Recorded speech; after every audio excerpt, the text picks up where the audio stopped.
This past summer, I let a group of 5 to 7-year-olds pie me in the face.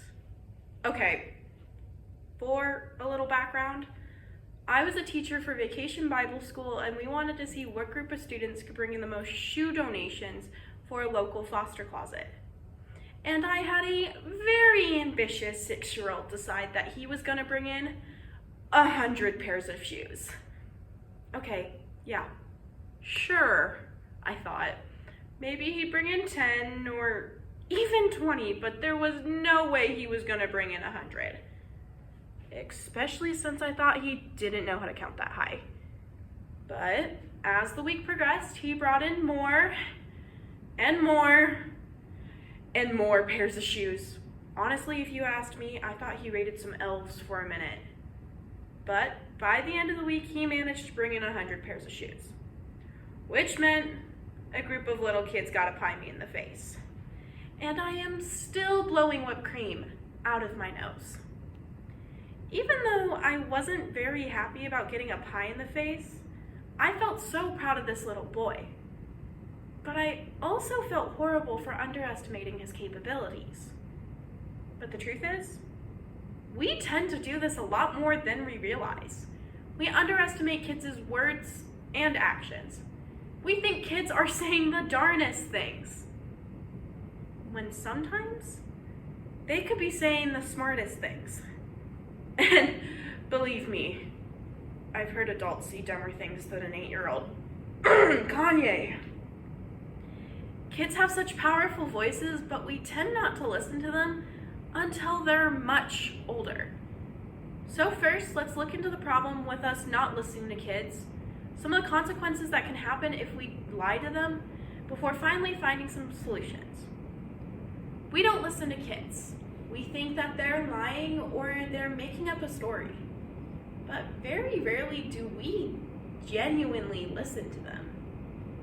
And when we don't, we are closing the door of helping kids in need.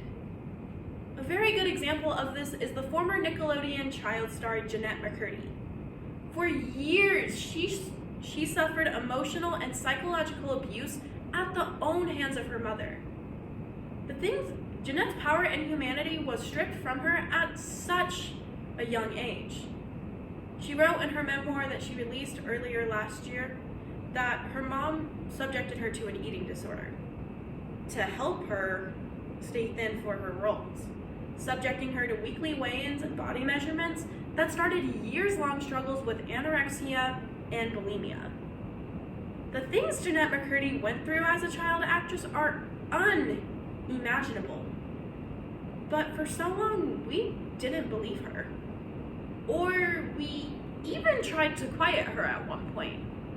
Nickelodeon offered her over $300,000 in hush money to not speak poorly about the company or the personal abuse she received from her show's producer, Dan Schneider. This is a TV show network made for children. Shouldn't they have some ethical code or moral compass? Why do we do this? Why do we not believe kids with what they are going through? It's simple. We're childist.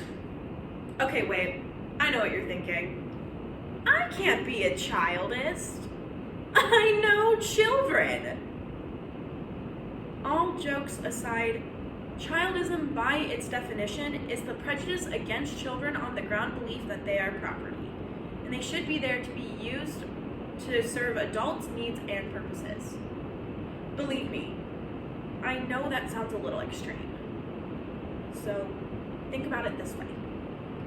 We tell kids they need to be seen, but not heard. We tell kids to respect adults, but we give them so little respect to begin with. When respect is a two-way street, how can we expect kids to respect us if we give them so little respect? I think we can all sympathize with Aretha here, because all of us want a little R-E-S-P-C-T. So let's find out what this means to kids. One of the ways that we don't respect children is that we lie to them on a daily basis. I'm looking at you, Easter Bunny and Santa Claus. Dr. Gwen DR suggests that when we lie to our children, our children might become more dishonest with us.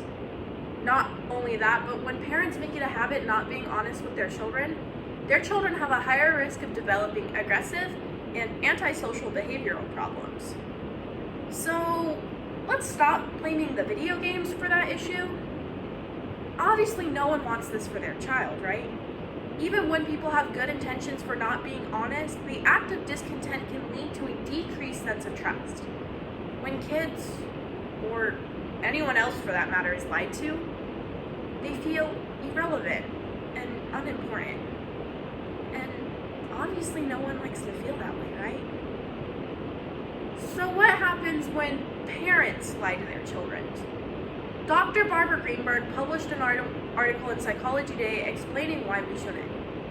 She explains that when parents lie to their children, they inadvertently make their children feel disconnected. And I mean, think about how bad we freak out if we're disconnected from the internet. I mean, I couldn't even do this tournament right now if I didn't have the internet I'm using. So again, I say, think about how bad we freak out when we're disconnected from our internet. Now, let alone our own families. It's very important for families to function as a team. Being honest with them at a young age can be beneficial later down the road when they're teenagers, and they'll be more honest with you. Granted, you might not want a teenager's full opinion on how you look in a dress, but what are you gonna do? So let's stop these web of lies and come up with a solution. First off, stop underestimating kids. When you give them the chance to speak up, you might be blown away with the things they'll be able to accomplish. Take Cameron Kasky for an example. If you don't know who this is, he was a junior during the 2018 Stoneman Douglas High School shooting. 4 days after the shooting took place, him and his classmates announced a march. This would be known as the start of a well-known organization group known as March for Our Lives. And this student-ran organization has only grown over the past 6 years, and their mission to end gun violence has only gotten louder. To the point, the Republican Governor Rick Scott adopted some of their regulations and signed them into law. And if you know Florida's acting on gun regulation, these kids must be doing something right. This student-ran organization is giving a chance for students to speak up and for adults to listen.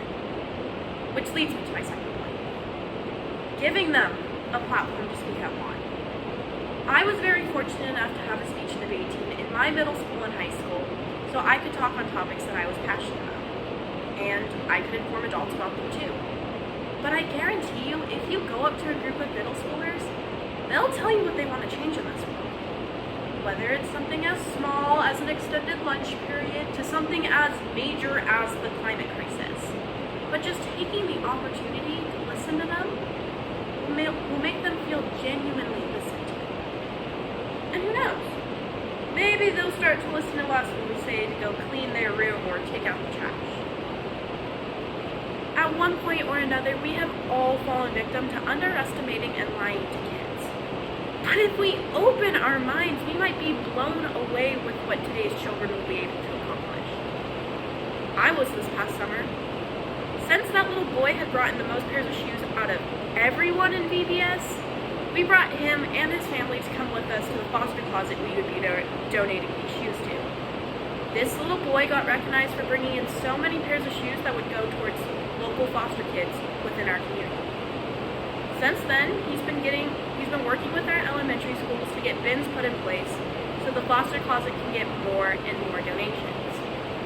When I asked him why did he want to do this, he told me he just wants to make a difference in his community. And I have a feeling he's going to be doing that for a really long time. Thank you.